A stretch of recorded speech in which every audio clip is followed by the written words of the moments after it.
There's an island 100 miles off the coast of China that's worth more than the entire GDP of Canada.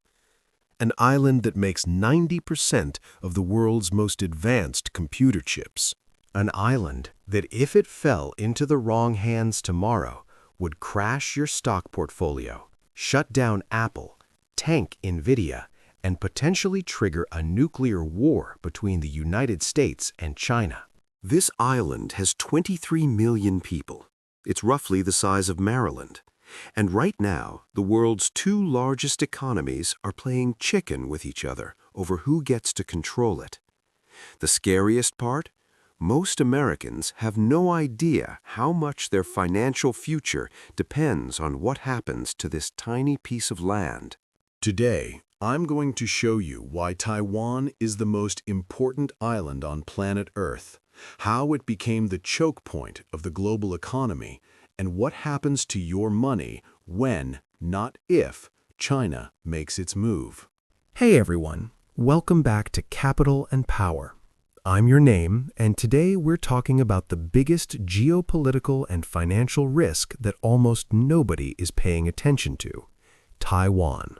Now, you might be thinking, why should I care about some island halfway across the world? Here's why. Because Taiwan controls something that literally runs your entire life. Your phone, your car, your laptop, the servers running TikTok, ChatGPT, literally everything electronic. It all depends on tiny silicon chips made almost exclusively in Taiwan. And here's the kicker.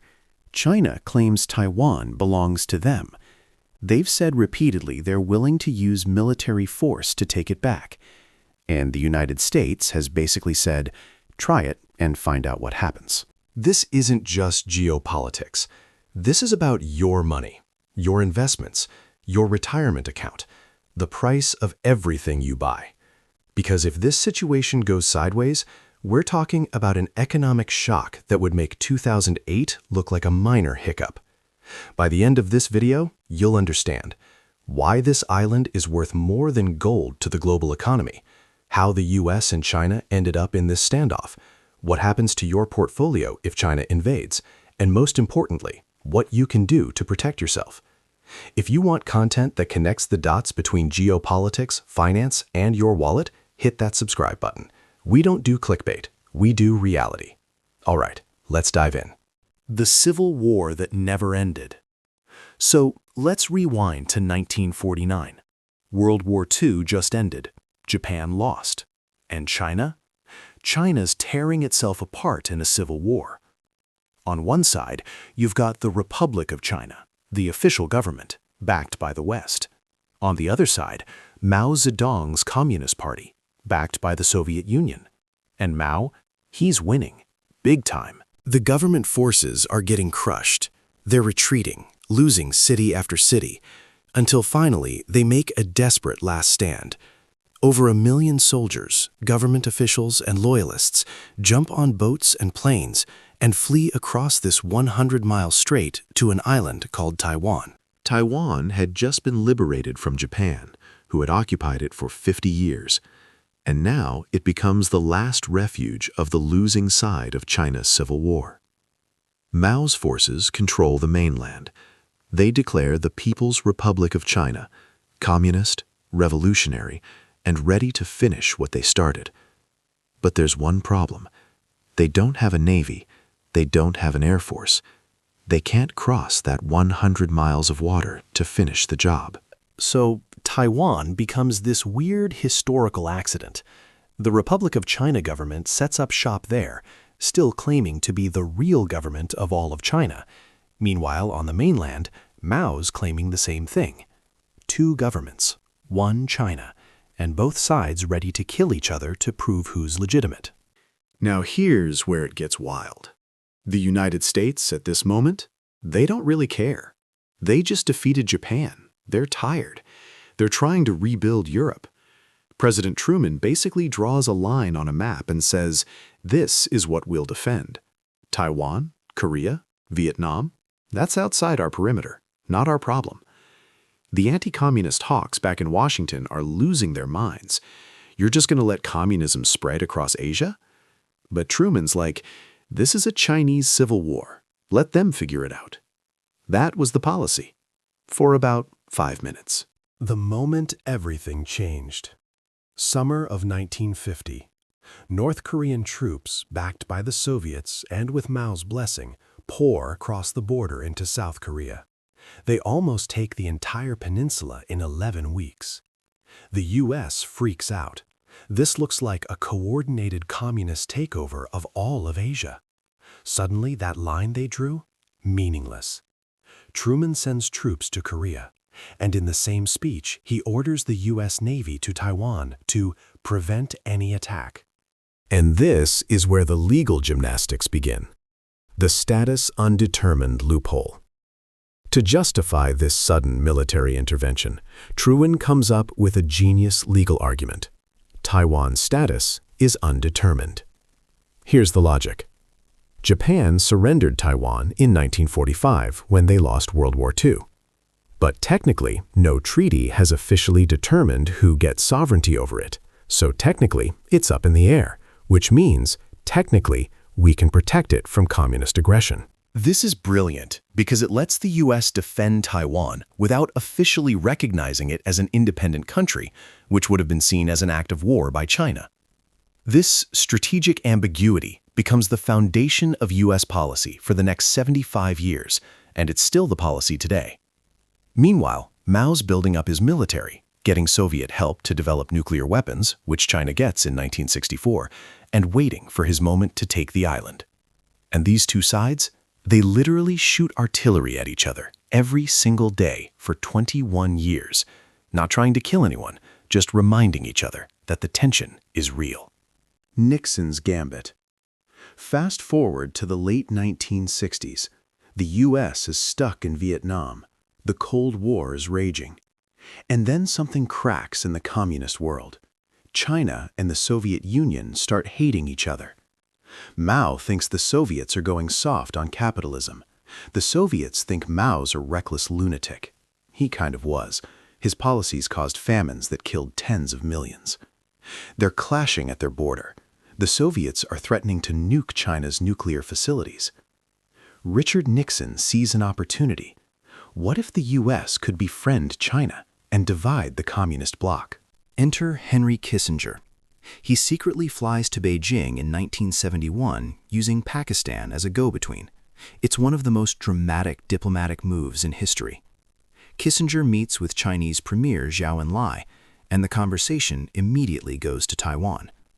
Zhou's position is crystal clear. Taiwan is part of China, period. If you want to be friends with us, you need to recognize that. Stop calling its status undetermined. Get your troops out. Remove your nukes. And Kissinger?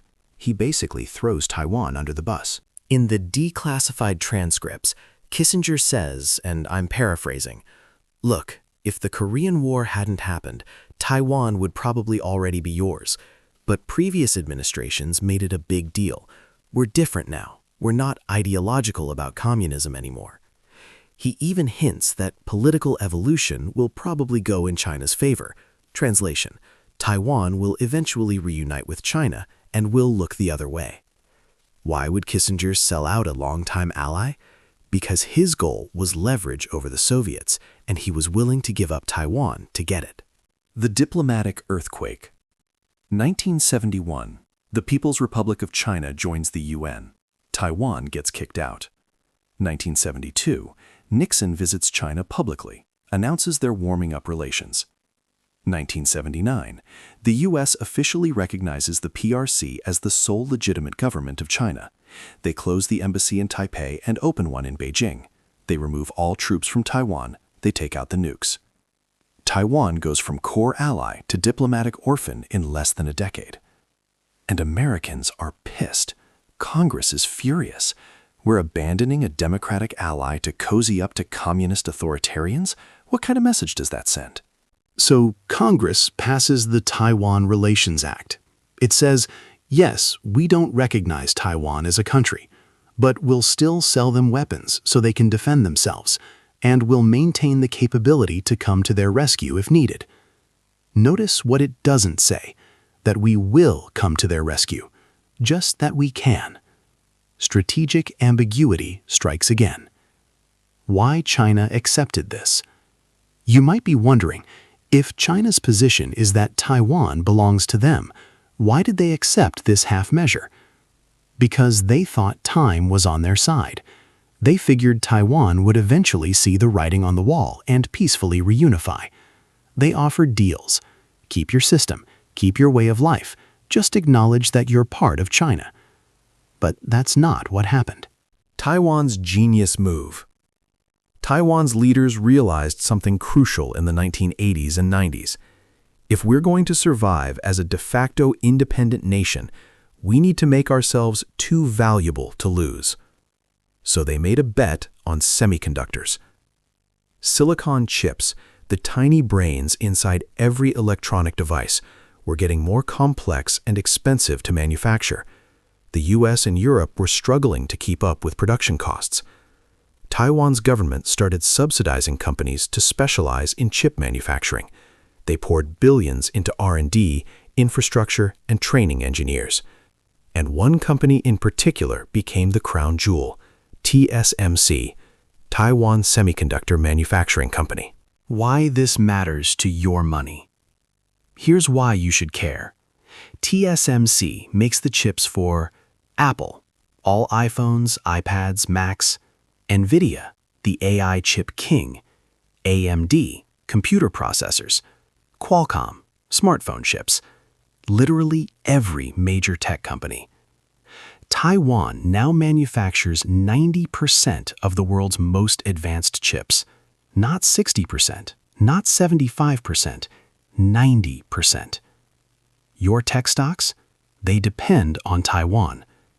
Your retirement account, if it has any exposure to tech, and it does, it depends on Taiwan.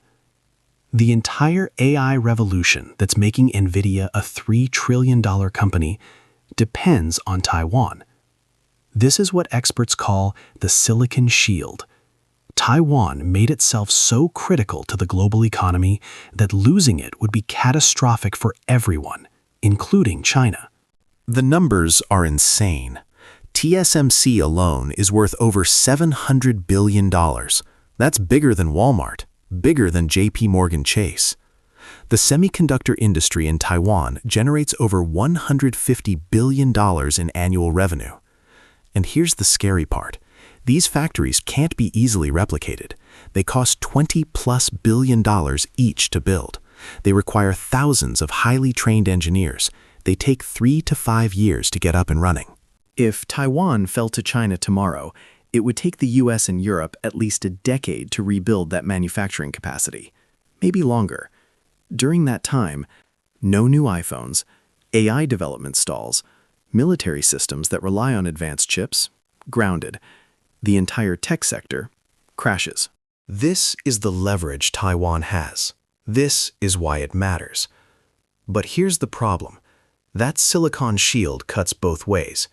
Yes, it makes Taiwan valuable to the West, but it also makes Taiwan a massive strategic target for China. Think about it from Beijing's perspective. If we control Taiwan, we control 90% of the world's advanced chip production. We control the tech supply chain. We can hold the entire global economy hostage. That's not just about national pride or reunifying the motherland anymore. That's about power, real, tangible, economic and military power. What happens if China invades? Let's game this out. Let's say tomorrow morning, China decides enough is enough and launches a full-scale invasion of Taiwan. Here's what happens to your money. Day 1, the markets panic. Stock markets worldwide would crash immediately. We're talking 20–30% drops across the board in the first week. Tech stocks, down 50% plus. NVIDIA crashes, no chips, no AI business. Apple crashes, can't make iPhones. AMD, Qualcomm, literally every tech company crashes. Global GDP would contract by an estimated 5–10%. That's Great Depression territory. Month 1, the U.S. response. If the U.S. intervenes militarily, Remember, we're strategically ambiguous about this. We're looking at direct military conflict between two nuclear powers. If the US doesn't intervene, we lose all credibility with our Asian allies, Japan, South Korea, Philippines. Our entire Pacific defense strategy collapses. Either way, you're looking at oil prices spiking, shipping lanes through the Taiwan Strait are critical, inflation going through the roof, possible military draft if it escalates, nuclear brinkmanship. Year 1. The New World Order. If China successfully takes Taiwan, they now control 90% of advanced chip production, the most strategic real estate in the Pacific, leverage over every country that needs semiconductors, which is everyone. The US loses its position as the dominant Pacific power. The dollar potentially loses reserve currency status. Your savings lose value. This isn't speculation. This is what military strategists, economists, and financial analysts are wargaming right now. The investment implications. So what do you do with this information?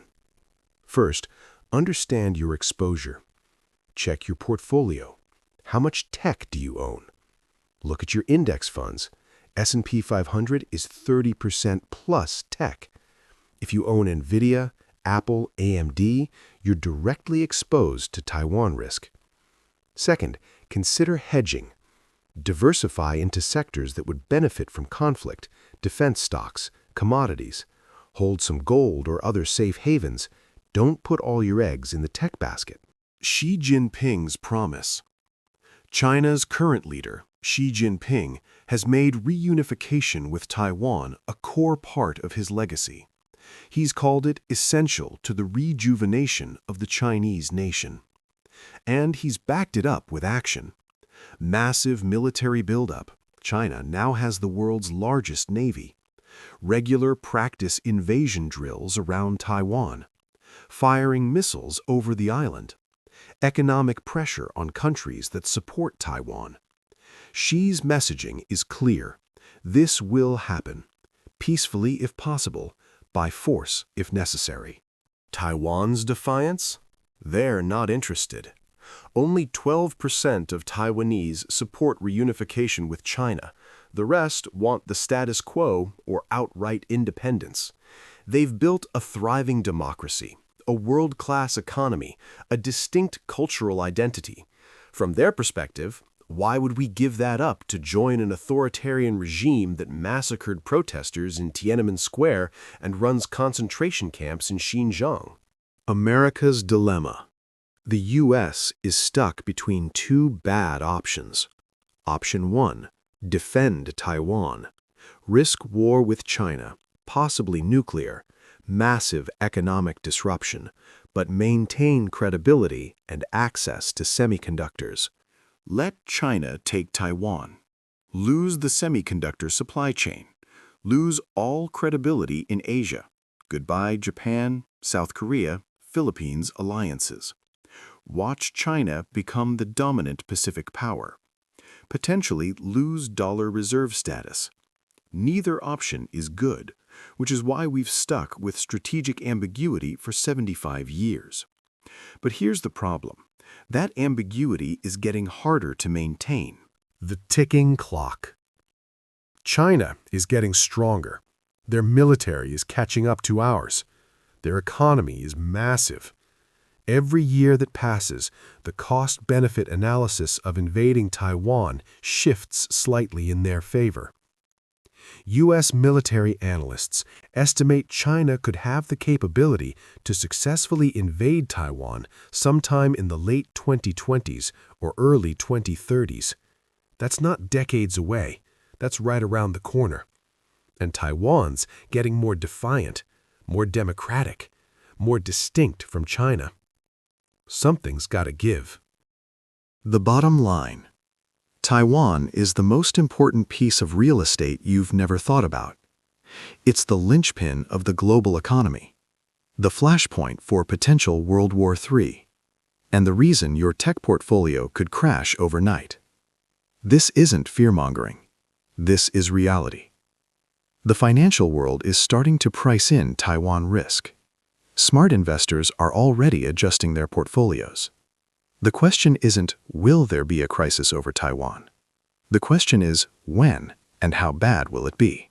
Your action plan. Immediate. This week. Audit your portfolio for Taiwan exposure. Tech stocks, chip makers. Set up Google alerts for Taiwan invasion and China-Taiwan military. Understand the geopolitical risk equals financial risk. Short term, next 3 months. Reduce overconcentration in tech. If you're 50. The bigger picture. We're living through a historic shift in global power. The post-World War II order that made America the dominant superpower, it's fracturing. China's rising. The US is trying to maintain dominance, and Taiwan is caught in the middle. Your financial future depends on how this plays out. Most Americans are asleep at the wheel. They're watching TikTok, scrolling Instagram, completely unaware that a tiny island on the other side of the world could determine whether they retire comfortably or lose everything. Don't be one of those people.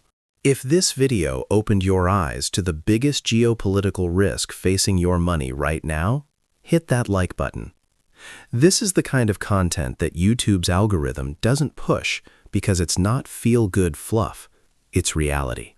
And you sharing it helps us reach more people. Subscribe to Capital and Power if you want more deep dives into how geopolitics, finance, and power actually work in the real world. We're not here to make you comfortable. We're here to make you informed. Now, here's my question. Do you think China will invade Taiwan in the next 10 years? Comment yes or no, and tell me why. I read every comment, and I'm genuinely curious what this community thinks. Also, drop a comment telling me what topic you want covered next. We're building a catalog of content that connects the dots between world events and your wallet. Thanks for watching. Stay sharp, stay prepared, and I'll see you in the next video, where we're breaking down why the US dollar's dominance is more fragile than you think, and what happens when it breaks. Peace.